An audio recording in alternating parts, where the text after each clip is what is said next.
Hi, welcome back to It's a Miracle Beauty. My name is Brandy and my channel is based on using what I have versus buying new. Does not mean I never buy anything new, but I am trying to utilize what I have, and my pan challenges are reflective of that. I am doing 3 pans this year. I have 24 and 24, I have 12 by 7-4, and I have the Dead to Me challenge. Those 2 challenges are a lot smaller than the first one. I do repeat this intro on every single one, and again, I thank you for your patience. For those of you that don't complain about it, I have lupus and ankylosing spondylitis, which are both very painful autoimmune diseases, and then I work 50 to 60 hours a week, hybrid from home and work, but when I go to work, I get up at 3 in the morning to get to work on time. And then I also have 6 kids, 2 still at home in high school right now, freshman and senior, and a husband.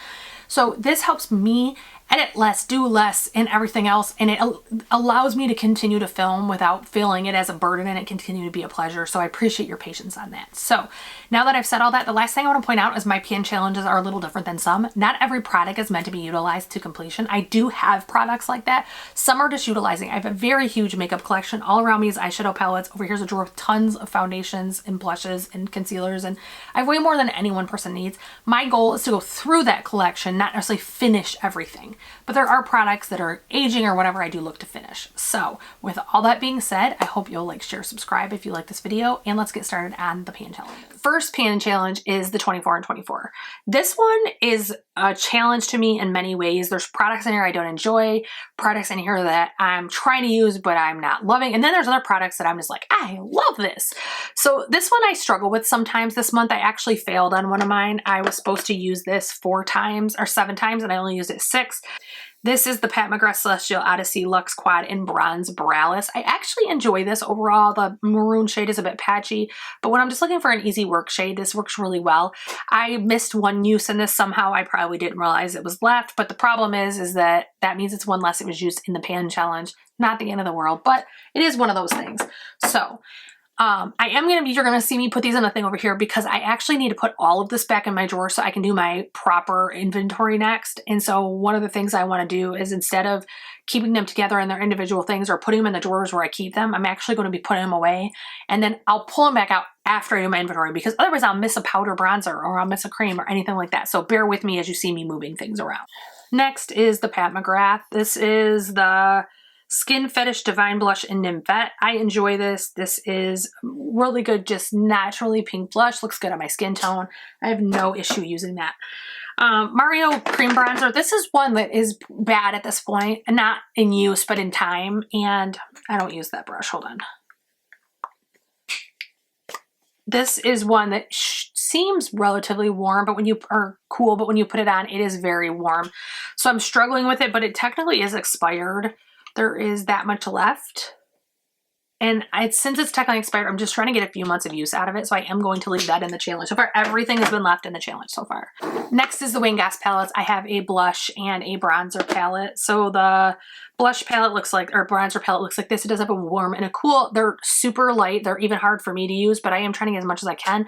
I did receive these in the Wayne Goss mystery box, and so that's how I got them. They probably will be decluttered or put away after next month. I'm kind of getting tired of using them, but they're not hard to use. They're not difficult, things like that. The blush does look like this. I don't care for the highlighter. It's a little bit too glittery for me, but I do use it sometimes. But the blush is just a nice pinky peach blush. It's nothing extraordinary or unusual, but it's also very useful. It's fine.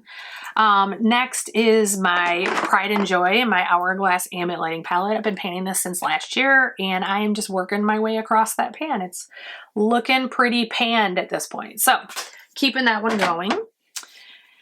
See, next is the Laura Mercier. I've talked about this before. This is the Pure Canvas Primer. It's a blurring primer. I received this in gratis when I worked at Ulta. It's over a year old, probably 2 years old. It has a 24-month shelf life, so I'm just trying to use as much as I can.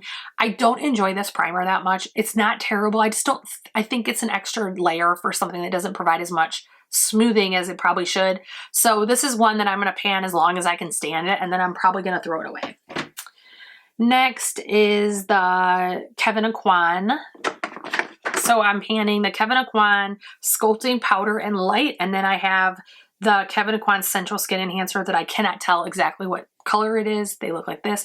This one is a little bit yellowish or orangish for my taste, so I do typically mix it with a super light one, but this is very smoothing to mature under eyes, and if you can find a shade that works for you, I think it works very well. This, however, is my favorite bronzer shade I have ever had in my entire life. There is a dip in this. I'm not sure if I'll be able to get it to pick up, but there is a pretty significant dip in there, and it's a beautiful powder, especially if you're fair. This is in light. They do have more than one shade. Next is the Shiseido foundation. This is one that I believe, yeah, it's again just below the black line. This is when I love it. All of a sudden I'm like pressing and using it. I don't know why. It's a beautiful foundation. I've loved it for a long time. This is the radiant skin version, so I'm going to keep that in and keep using it. Next is Dose of Colors concealer. This was purchased with a foundation, if you saw on my empties or my declutter. My foundation went bad, but the concealer is still good, so I'm trying to use it. If you like a firm concealer that kind of smooths everything, that one works really well, and it doesn't age bad during the day. So that was Dose of Colors. Next is Becca. I opened this fresh, had never used it before last year. I panned it last year and have been this year, and this is where we are at. We have a nice big dip, but there is a lot on the sides that I'm currently utilizing. This is probably my favorite color corrector I've ever used. I'm so glad the Smashbox has it because it's beautiful. Next is the Say Bronzer. This is one that's probably going to get decluttered relatively soon. It's getting older. It's not perfect anymore, but it's still usable, so I am keeping it in for now. So that is what that looks like. That one, it looks a lot warmer in the pan than it is on your skin, but it does take some manipulation now that it's getting older. Next is the Natasha Denona Super Glow. This was like my favorite highlighter for a really long time, and then I just kind of like outgrew it. I'm kind of on the verge of decluttering it. It's just not my thing anymore, and I'm hoping I can maybe fall back in love with it. I'm hoping I can fall back in love with it because that was an expensive highlighter. Next is the Next is the Buxom Mykonos. This is their primer infused blushes. I have my Rare Beauty liquid that matches this, and they work perfectly together, so I am keeping this one in. Next is the Jaclyn Hill Extra. This is just a loose highlighter. It's like a honey color. It's not quite gold, not quite, you know, it's like a natural one. I use this almost exclusively for my inner corner and sometimes my upper brow if I'm feeling a little shiny and want to be a little extra. So that is that one. Next is the KVD Shade and Light. It does look like this. I'm only panning one shade. I am panning the coolest contour shade, and you can definitely see a big amount of disruption now in that one. It's this far one right here, and it is much different than it was previously. It should start dipping relatively soon. So that is a beautiful thing right there. Great, great contour. It's still a product that's been around for many, many, many years, and it still works fantastic. Next is the Charlotte Tilbury bronzers. I am panning both the liquid and the cream, the cream and the powder bronzer. Now that I don't have nails, are harder to open. I am really close to a dip in this one. If you look, there is a whole area right there that's down. So I'm hoping I can hit pan on that this year. And then the powder is not a perfect color, but the 2 is too dark. So there is a ton more disruption on this one now. If you look, there is just a lot more missing and damage, for lack of a better word, to the surface. And that's how it starts when you pan. You start seeing that disrupted surface. It looks a little rough, and then it starts to dip, and then you start moving towards the actual visibility of all the use. So that was the Charlotte Tilbury. Next is the Milk and the Huda concealers. I just present these together because they're both concealers and they're in line together. This one is, I talked about this every time, I paid $9 for it overall. Too light to Ameris to exchange a $9 one, and it's a waste of product. And then the Milk is a great one. I can use it for foundation or concealer, although I have not, since I've been painting it, I have not used it for concealer. I need to do that. And then actually I should bring that to New York. That might be perfect. And then I have the Huda that I am just using up as much as I can just to get my worth out of it and waste less product.